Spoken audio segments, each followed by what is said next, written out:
Yo quisiera que el Señor les bendiga, tanto como lo hizo conmigo al momento de estudiar su palabra. Y vamos a comenzar en este capítulo de hoy, introduciendo un poquitito de cómo estaba la sociedad en aquel tiempo, cómo estaba Pablo y qué estaba enfrentando Pablo hasta el momento en, conforme al Evangelio y lo que estaba sucediendo conforme a su predicación. Y fíjese que, como ya hemos visto en el capítulo anterior, los judaizantes de la época lo que estaban haciendo era enseñar que el Evangelio de Pablo era insuficiente.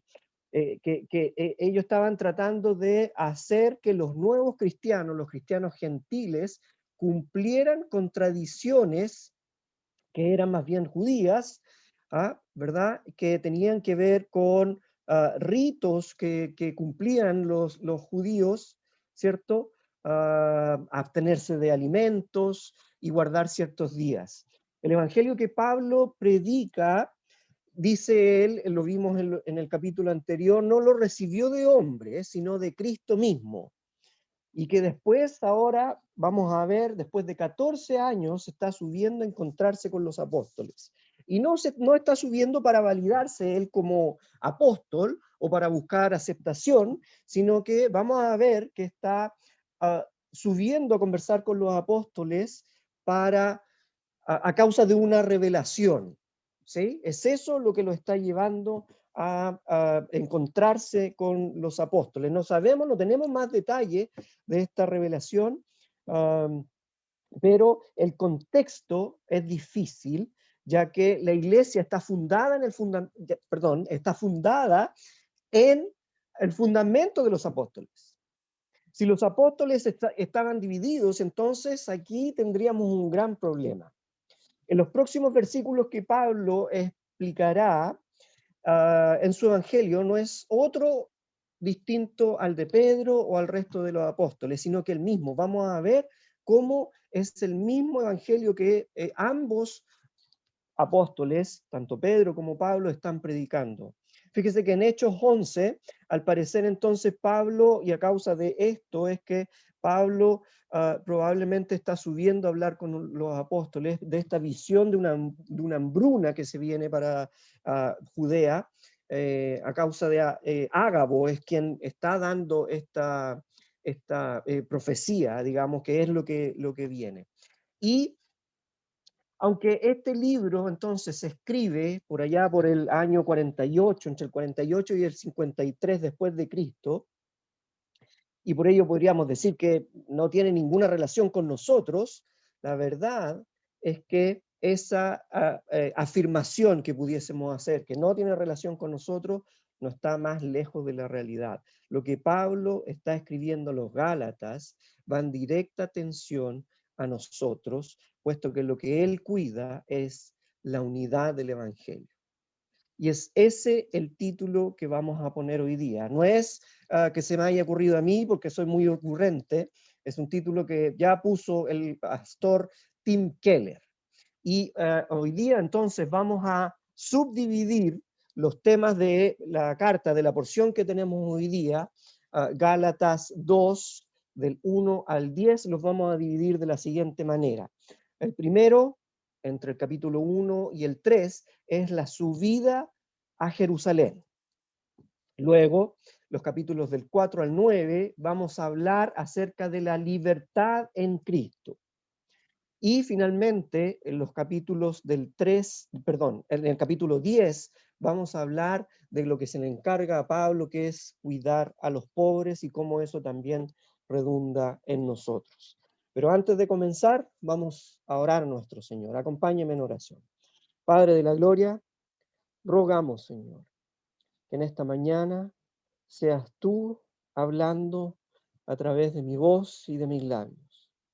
Padre, nadie quiere escuchar a Cristian, sino queremos todos escucharte a ti en esta mañana, Dios de los cielos. Así es que, Papito Santo, te rogamos que tu palabra penetre en nuestros corazones, Señor, que nos transforme, Señor, nos cambie, profundamente. Así es que oramos y rogamos al Espíritu Santo que haga esa maravillosa obra en nuestros corazones en esta mañana. Padre de la gloria, oramos en el nombre de Cristo Jesús, y pedimos que nos hables. En el nombre de Jesús, amén. Así que vamos a leer entonces, vamos a dar lectura al pasaje completo en esta mañana. Ahí va a estar publicado. Dice así: luego, después de 14 años, subí otra vez a Jerusalén junto con Bernabé y llevé conmigo también a Tito. Pero subí de acuerdo con una revelación y les expuse el evangelio que estoy proclamando entre los gentiles. Esto lo hice en privado ante los de alta reputación, para asegurarme de que no corro ni he corrido en vano. Sin embargo, ni siquiera Tito, quien estaba conmigo, siendo griego, fue obligado a circuncidarse, a pesar de los falsos hermanos quienes se infiltraron secretamente para espiar nuestra libertad que tenemos en Cristo Jesús, a fin de reducirnos a esclavitud. Ni por un momento cedimos en sumisión a ellos para que la verdad del Evangelio permaneciera a favor de ustedes. Sin embargo, aquellos que tenían reputación de ser importantes, quienes hayan sido en otro tiempo, a mí no me importa. Dios no hace distinción de personas. A mí, la verdad, los de alta reputación no me añadieron nada nuevo. Más bien, al contrario, cuando vieron que me había sido confiado el Evangelio para la incircuncisión, igual que a Pedro para la circuncisión, porque el que actuó en Pedro para hacerlo apóstol de la circuncisión, actuó también en mí para hacerme apóstol a favor de los gentiles.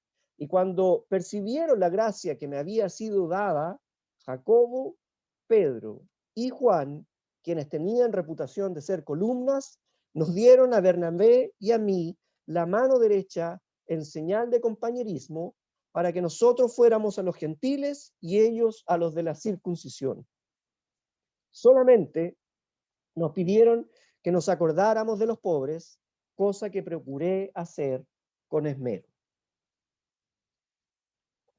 Allí está entonces la porción que vamos a ver hoy día. Y partimos entonces con la subida a Jerusalén, ¿verdad? Este es el motivo que tiene Pablo para subir hacia Jerusalén. Pablo, a través de una revelación, esto nos recuerda que Pablo tiene acceso directo al Señor, Dios. Pablo había recibido el evangelio directo de Cristo Jesús, recordemos en su conversión, ¿verdad? Cuando se le aparece el Señor en Damasco, ¿verdad? Y entonces se produce la conversión de Pablo. Así que no tiene sentido que alguien que ha recibido una revelación directa de Dios venga ahora a buscar autorización de los apóstoles, ¿verdad? Así que no es por dudas respecto a su evangelio. Si hubiese sido el caso, si Pablo hubiese estado con dudas de que su evangelio era o estaba correcto, ¿por qué iba a esperar entonces 14 años para subir a Jerusalén? Nada estaba amenazando a Pablo, sino a su trabajo. Su evangelio se estaba viendo contrariado, se estaba viendo menoscabado por los judaizantes. Si el resto de los apóstoles entonces no confirmaban su evangelio, ¿cómo podría Pablo mantener a quienes se habían convertido al Señor por causa de su predicación? Y entonces, por eso es que Pablo toma a Tito y toma a Bernabé consigo para llevarlos a la reunión a Jerusalén. Yo no sé si Pablo está consciente de que llevando a Tito y llevando a Bernabé está entregando un mensaje potente a los apóstoles. ¿Por qué? Porque Bernabé es un judío, ¿verdad?, reconocido entre los cristianos. Ya lo vemos en el libro de Hechos, entre los capítulos 11 y 14, 11 y 15, ¿verdad?, que Bernabé tiene preponderancia. Él es reconocido por los cristianos judíos de la época. Y sin embargo, Tito es un gentil, un incircunciso, ¿verdad? Una muestra viva entonces de la conversión de un gentil. Y lo que están haciendo los falsos hermanos, ¿verdad?, que se estaban introduciendo en la iglesia, que venían a observar, a poner en la cabeza de los cristianos gentiles que que el evangelio de Pablo, entonces, que estaba predicando, estaba incompleto, que era inadecuado, no como el evangelio original apostólico que predicaban los que tenían cierta reputación. Me llama la atención que Pablo en más de una ocasión repite esto de los que tenían cierta reputación y lo hace, ¿verdad? Intencionadamente, porque lo que está diciendo es que estos que tenían cierta reputación, los que tenían reputación de ser importantes, no, Pablo no quiere ponerlos por sobre él porque son igual que él, ¿sí? Pablo sabía que Dios le había revelado su mensaje y que por lo tanto el mensaje era verdadero, pero él no podría mantener a sus iglesias en la sana doctrina, en la sana enseñanza del evangelio, si no lograba desmentir esta falsedad que estaban introduciendo estos hermanos, estos falsos hermanos, ¿verdad?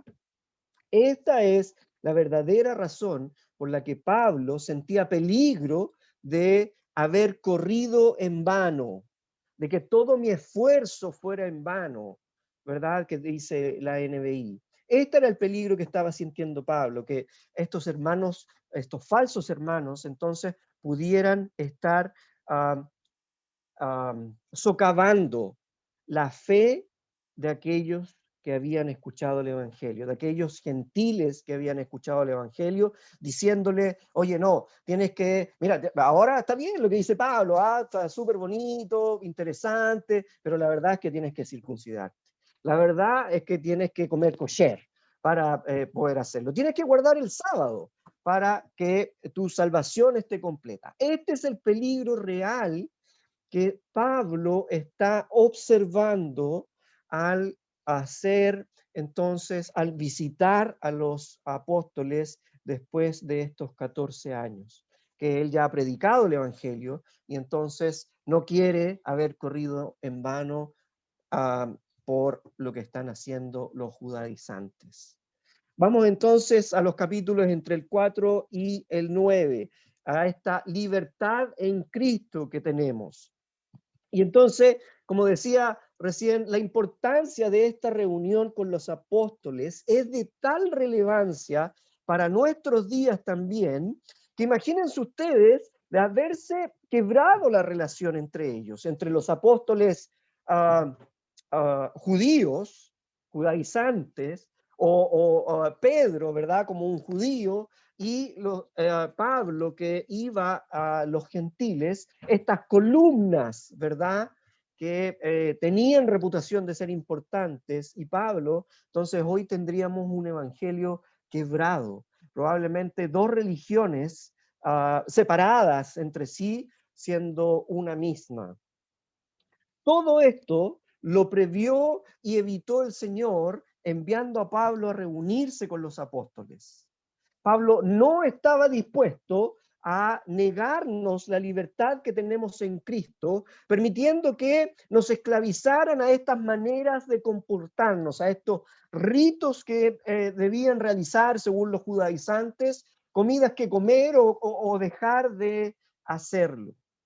Entonces, por eso digo que tiene mucha relevancia al día de hoy. Fíjense que es interesante observar cómo hay muchas iglesias que hoy en día ponen reglas que seguir, ritos que cumplir, con el afán de segregar a los santos de los perdidos. ¿Por qué? Porque las reglas son fáciles de medir, ¿verdad? Es mucho más fácil medir una regla que diga, qué sé yo, no tomes alcohol, que ama a tu prójimo como a ti mismo. Podemos ver a alguien que no bebe alcohol, ¿cierto? Y podemos cuantificarlo, medirlo. O a alguien que vista de tal o cual manera. Lo podemos medir, lo podemos cuantificar.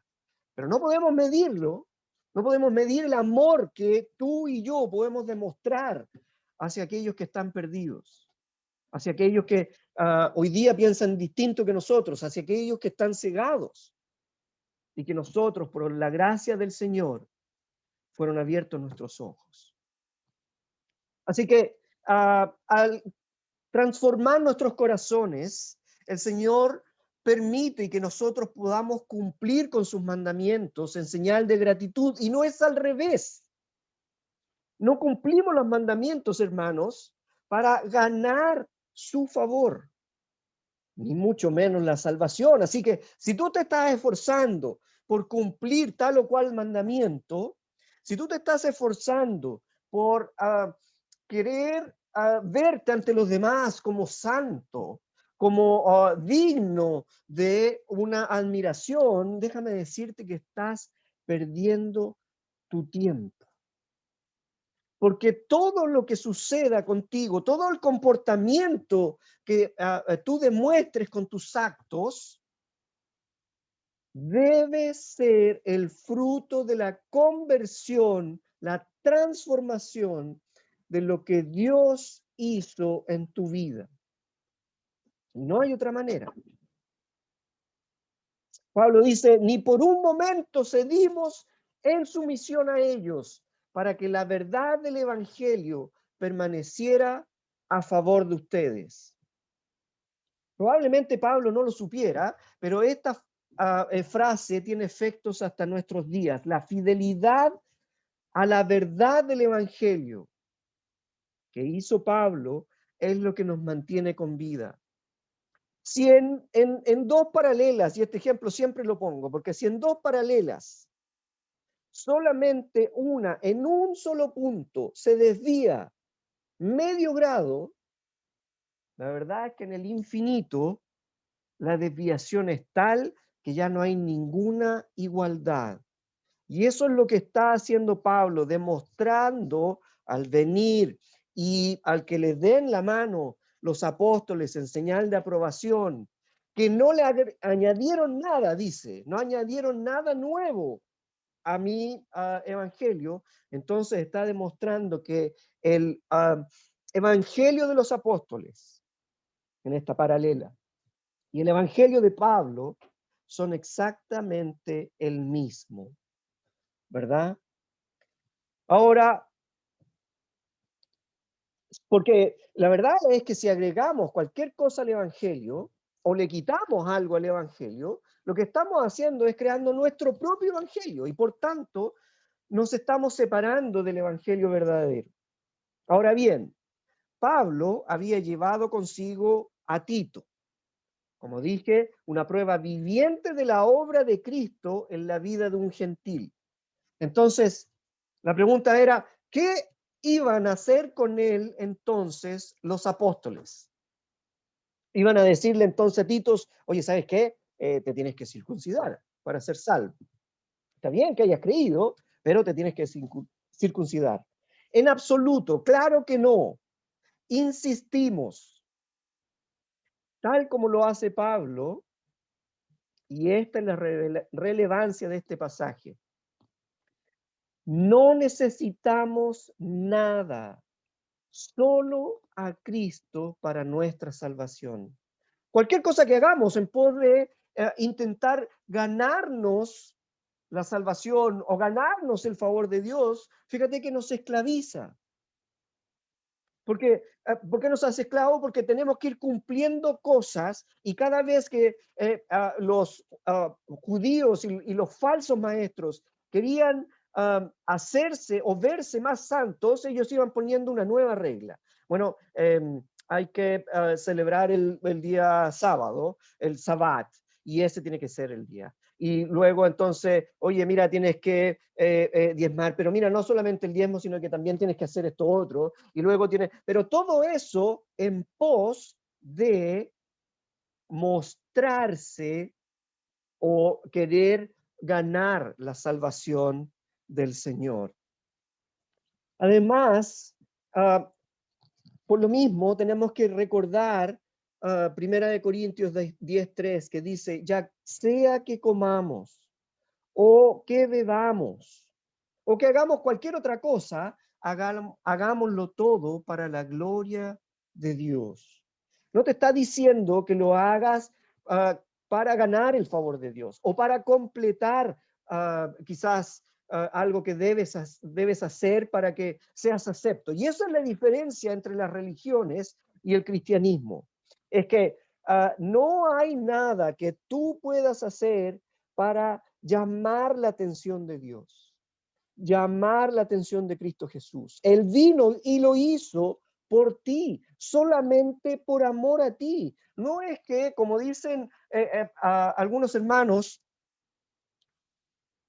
que Dios ve en su presencia que tú harás algo en alguna fecha por Él y entonces Él te ama. Dios te amó antes de la fundación del mundo, antes que haya sido pensado por tu papá y por tu mamá para venir a esta tierra. Dios te amó antes. Así que no hay nada que tú o yo podamos hacer para ganar su favor. Por eso es que somos libres, por eso es que tenemos libertad en Cristo. Versículo 6, Dios no hace distinción de personas. Al aceptar a Tito, los apóstoles están corroborando que la sola fe en Cristo es la que da salvación. Como dice el pastor Tim Keller, lo externo tiene que ver con lo que hacemos. Lo interno tiene que ver con nuestro ser. Y el cristianismo se trata de quién soy yo en Cristo y no lo que hago yo por Él. Por lo demás, no es que las leyes, no es que al venir Cristo, las leyes ceremoniales de los judíos hayan sido abolidas o hayan sido reemplazadas. Más bien, Cristo ya cumplió con todas las leyes. Por eso él mismo también se bautizó. Versículos 7 y 8. Más bien, al contrario, cuando vieron que me había sido confiado el evangelio para la incircuncisión, igual que a Pedro, para la circuncisión, porque el que actuó en Pedro para hacerlo apóstol de la circuncisión, actuó también en mí para hacerme apóstol a favor de los gentiles. Todos los cristianos tenemos dones y talentos que el Señor ha puesto en cada uno de nosotros para su gloria. Algunos de nosotros vamos a tener más facilidad para predicar a un grupo de personas que la facilidad que va a tener otros hermanos. Pero la unidad que defiende Pablo es que a pesar de que tenemos dones distintos, o es más, ya que tenemos dones distintos, debemos usarlos para glorificar y engrandecer su obra. Así que, hermano querido, cuando tú pienses que, oye, voy a llamar al pastor para que venga a predicarle a estas personas porque, chuta, él lo va a decir mejor. Bueno, el Señor te puso a ti para hablar a esas personas acerca de Cristo. Tú debes procurar leer la palabra, a pedir al Señor que hagas los cambios necesarios en tu vida para que puedas predicar a esas personas. Sí, los líderes podemos ayudar, por supuesto que sí, pero la gran comisión no es solamente para nosotros los líderes, sino también para ti, hermano. Es para que todos prediquemos el evangelio. Así que donde sea que te haya puesto el Señor, en tu grupo de trabajo, en tu grupo de amigos, en el grupo que conociste que no son cristianos,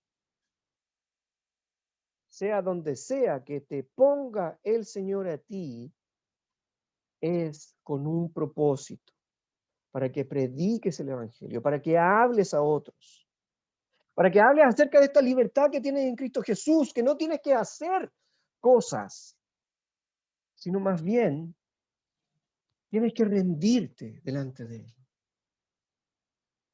Y Él transforma tu vida y cambia tu corazón.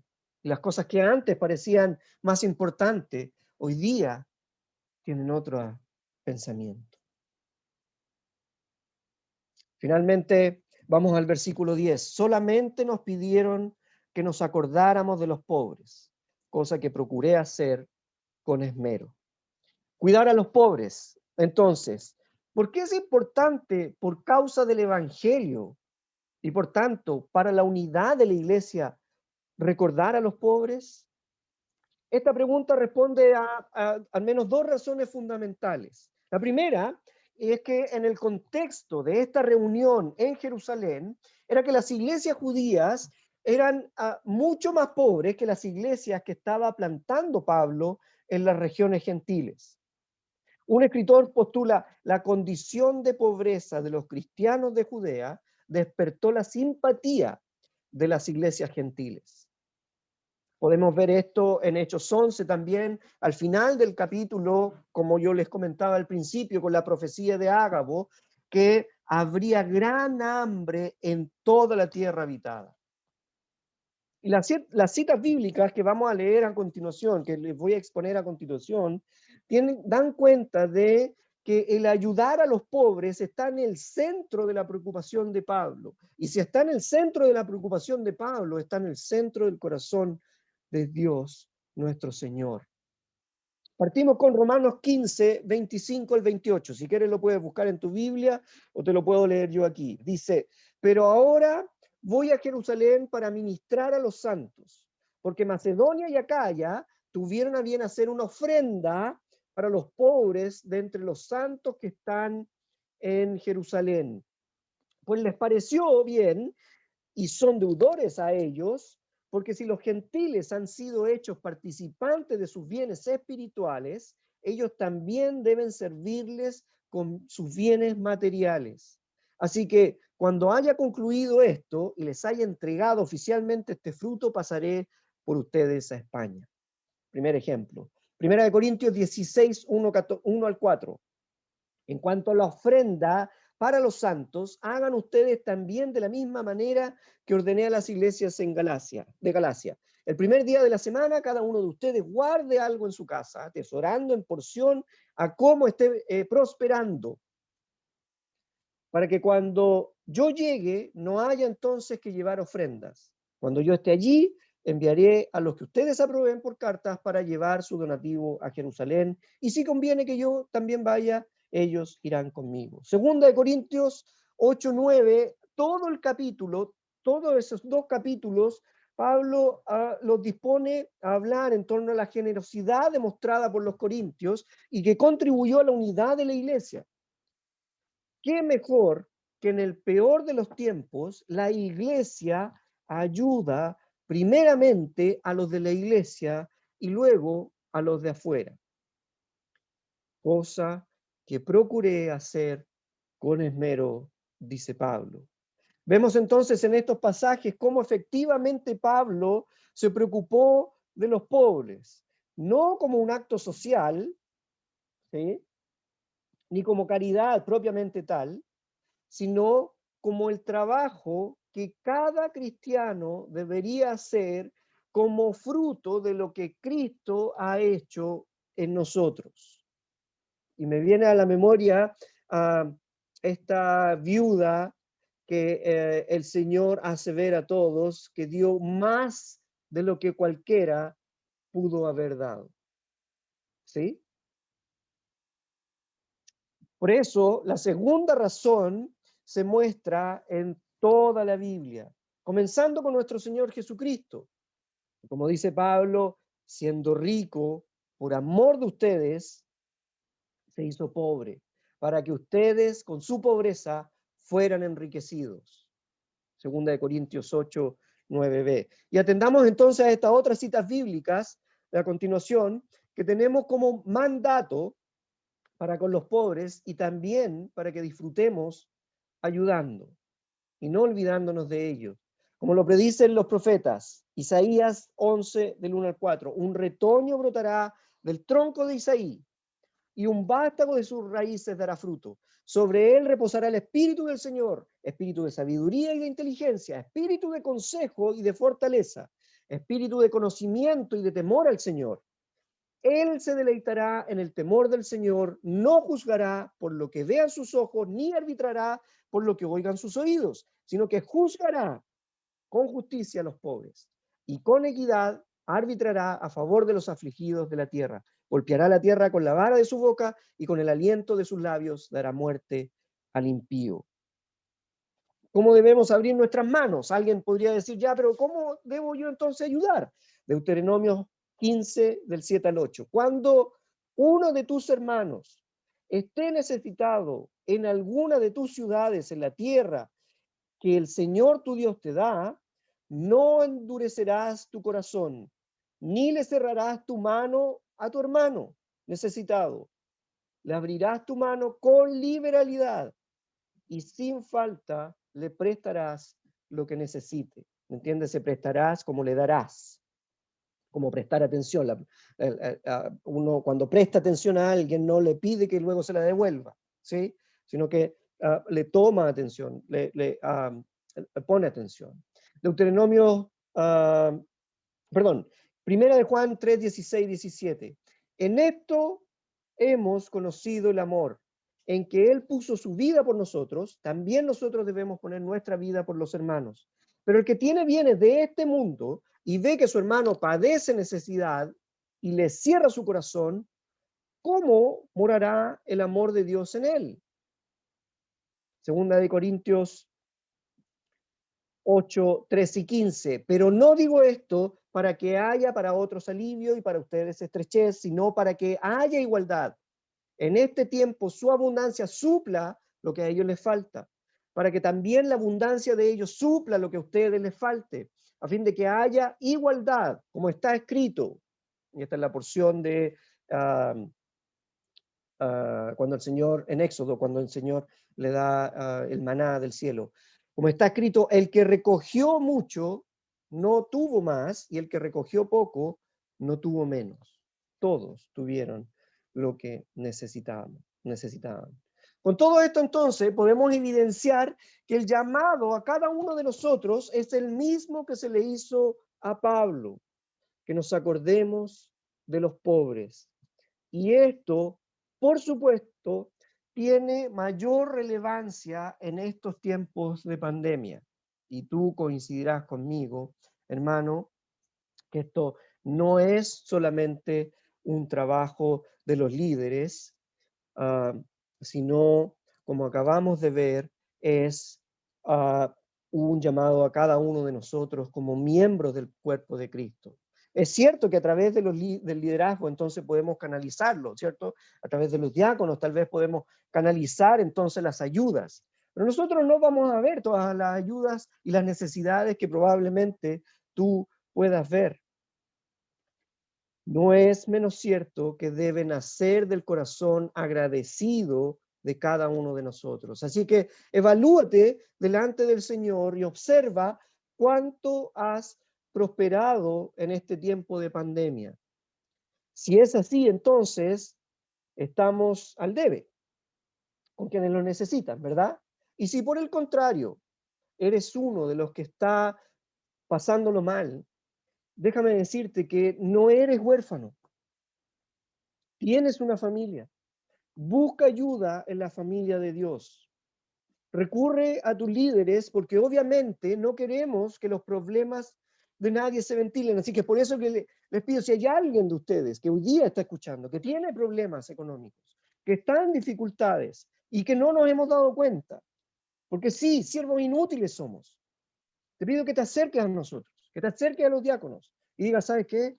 Yo estoy pasando por dificultad. Y eso tiene que ver, hermanos, también con dejar nuestro orgullo. No queremos que se enteren cuando tenemos problemas, ¿cierto? Pero ¿de qué otra manera nos puede ayudar el Señor? Si no es a través de su familia, del cuerpo de Cristo, que somos la iglesia. Entonces, ahora, ¿cómo aplicamos todo esto? Se preguntarán ustedes, ¿verdad? Vamos a recordar entonces los puntos que vimos. Dijimos la subida a Jerusalén, la libertad en Cristo y el cuidar a los pobres. Hubo una reunión en Jerusalén que demostró la unidad de los apóstoles, en donde Dios no hace acepción de personas. O sea, el judío y el gentil son iguales. Nadie necesita hacer nada en particular o en especial para alcanzar la salvación. Por eso es que tenemos libertad en Cristo, porque solo Cristo es necesario para nuestra salvación. No debemos circuncidarnos o realizar otros ritos. Y el cuidado de los pobres, aunque pudiese verse como lo menos importante, vuelvo a insistir, es el resultado de una vida transformada por Cristo Jesús. Y ahora, hermano, quiero dejarte estas preguntas para tu reflexión, así como la mía propia. ¿Observaste que en Cristo no hay diferencia entre las personas, sino que lo importante es Cristo y si estás en Él? ¿Gozas de tu libertad en Cristo tanto como para atraer a otros a esta misma libertad? Sea que estés prosperando o pasando por un momento difícil económicamente, ¿entiendes tú que perteneces a la familia de Dios y que por tanto estás llamado a ayudar, si estás bien, y a pedir ayuda si la necesitas? Y finalmente, ¿qué vas a hacer con la información que recibiste hoy día? O que de seguro tal vez la escuchaste ya en algún momento. ¿Qué vas a hacer con esta información? ¿La guardarás para ti o la compartirás con otros? Que el Señor te bendiga. Oremos. Padre de la gloria, muchas gracias por tu palabra expuesta, Señor. Muchas gracias por amarnos, Padre, de la manera en que tú nos amas. Gracias porque tenemos libertad en Cristo. Gracias por Pablo, que nos demostró la unidad del Evangelio, a la que debemos nosotros, Señor, también someternos y por la que debemos luchar. Dios de los cielos, te ruego por cada uno de mis hermanos, por aquellos que están escuchando a través de Zoom o por las redes sociales. Yo te ruego que tú transformes sus vidas y la mía, para que en todo lo que hagamos, tu nombre sea glorificado. Y aquellos que la están pasando mal y que aún más no te conocen, puedan ser alcanzados por tus brazos, por tus piernas, por tus ojos, que somos los que tenemos la maravillosa bendición de ser llamados hijos tuyos. Te bendigo, Padre de la gloria, te agradezco por tu evangelio y por todo tu amor demostrado en él. En el nombre de Cristo Jesús. Amén.